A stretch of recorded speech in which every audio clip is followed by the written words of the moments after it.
সৰ্বপ্ৰথমতে গাঁওবাসীক ধন্যবাদ জনাইছোঁ তেওঁলোকে ইমানখিনি আয়োজন কৰাৰ বাবে বিশেষকৈ ইমান যোগ্য হোৱা নাই বাৰু তথাপিও তেওঁলোকৰ যি আয়োজন তালৈ ধন্যবাদ জনাইছোঁ ইমান ব্যস্ততাপূৰ্ণ দিনটোত তেওঁলোকে অকণমান সময় উলিয়াই ইয়াৰ কাৰণে অহাৰ বাবে মোৰ নাম Bhairav Gogoi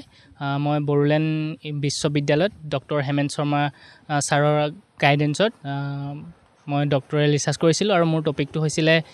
N exploration of the roles of microbes and biostimulant in the phytoremediation of polycyclic aromatic hydrocarbon মোৰ টপিকটো আছিলে আইচলেশ্যন কৰা বেক্টেৰিয়া এটা আইচলেশ্যন কৰি আৰু নাইট্ৰেটেড পলিচাইক্লিক এৰ'মেটিক হাইড্ৰ'কাৰ্বনটো ভাত ডিগ্ৰেড কৰা যিবোৰ অইল কণ্টামিনেণ্ট এৰিয়াৰ পৰা বেছিকেলি আমাৰ বৰহোলা অঞ্চলটোত অইল কণ্টামিনেণ্ট হৈ আছে আৰু সেই অইল কণ্টামিনেণ্টৰ পৰা মানে বিভিন্ন প্ৰদূষক ৰিলিজ হৈ আছে আৰু সেই ৰিলিজ হোৱাবোৰ আমি এটা বায়'লজিকেল প্ৰচেছৰ দ্বাৰাই এনভাইৰমেণ্ট ফ্ৰেণ্ডলি ইক' ফ্ৰেণ্ডলি কষ্ট এফেক্টিভ মেথডৰ সহায়ত আমি তাক ৰিমিডিয়েশ্যন কৰিছিলোঁ গৱেষণাটো 3 বছৰে হৈছিলে ছাৰৰ গাইডেন্সৰ আণ্ডাৰত এক্সপাৰ্ট গাইডেন্সৰ আণ্ডাৰত মই 3 বছৰতে সামৰিলোঁ বিশেষকৈ মেট্ৰিক আৰু হায়াৰ ছেকেণ্ডেৰীত ইমান ৰিজাল্ট মনে ভবাৰ দৰে কৰিব নোৱাৰিলেও আজিও আমাৰ মাজত এনেকুৱা আছে যি 3rd ডিভিজন পাই IPS অফিচাৰ হোৱা IAS অফিচাৰ হোৱা আমাৰ মাজত উদাহৰণ আছে তেনেকুৱা সেয়েহে তেওঁলোকক আমি আহ্বান জনাম হতাশ নহয় তেওঁলোকৰ নিজৰ যি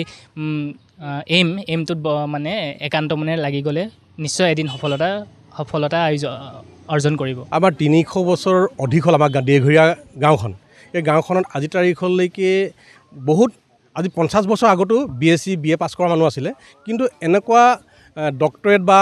মহান ব্যক্তি আজি তাৰিখত হোৱা নাছিলে তাৰ কাৰণে আমাৰ দেঘৰীয়াৰ বৃহত্তৰ অঞ্চলৰ কাৰণে গৌৰৱ আৰু এই ভৈৰৱ গগৈৰ কাৰণে আজি নতুন প্ৰজন্মই দেঘৰীয়াৰ যিবোৰ নৱপ্ৰজন্ম শিক্ষিত যুৱক যুৱতী তেখেতলোকৰো ভৈৰৱ গগৈৰ আদৰ্শৰে মই ভাবোঁ আগবাঢ়ি যাওক আৰু ভৈৰৱ গগৈৰ কাৰণে গাঁৱৰ সকলো ৰাইজৰ সহায় সহযোগিতা আশীৰ্বাদ আছিলে আৰু লগতে ক'ব বিচাৰিম যে ভৈৰৱ গগৈ যি 681 নং দেঘৰীয়া প্ৰাথমিক বিদ্যালয়ত পাঠদান কৰিছিলে সেই শিক্ষাগুৰুসকলকো ধন্যবাদ দিম আৰু তাৰ লগতে আমাৰ পথাৰ চিয়াম গাঁৱৰ চাপিয়াপ চিয়াম এৰমি স্কুল তাতো যিসকল শিক্ষাগুৰুসকল আছিলে তেখেতলোকেও খুব ভাল ধৰণে তেখেতলোক শিক্ষা আগবঢ়াইছিলে আৰু তাৰ কাৰণে তেখেতলোককো ধন্যবাদ দিওঁ শেষত আমাৰ তিতাবৰ টাউন স্কুলৰ যি শিক্ষাৰ যোগেদি তেখেতে প্ৰথম জেউনা আগবাঢ়ি মানে প্ৰথম খোজ দিছিলে আৰু সেই মেট্ৰিকত পাছ কৰাৰ পাছত আমাৰ তিতাবৰ প্ৰাগজ্যোতিকাৰ তেখেতক তাতেই শিক্ষা গ্ৰহণ কৰিছিলে তাৰ পাছত নন্দনাথ শইকীয়া মহাবিদ্যালয় তাতো কৰিছিলে সকলোলৈকে আমি ভৈৰৱ গগৈৰ হৈ আমাৰ দেঘৰীয়া ৰাইজৰ হৈ আমি তেখেতলোকৰ শিক্ষাগুৰুসকলক আমি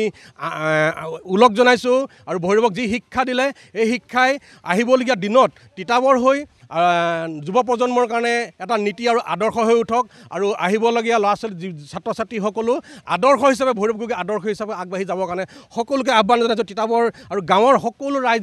ৰাইজৰলৈ আমি দেঘৰীয়াবাসী ৰাইজে সকলোৰ পৰা সহায় সহযোগিতা যি ধৰণে আমি পাইছোঁ আমি ধন্যবাদ জনাইছোঁ সকলোকে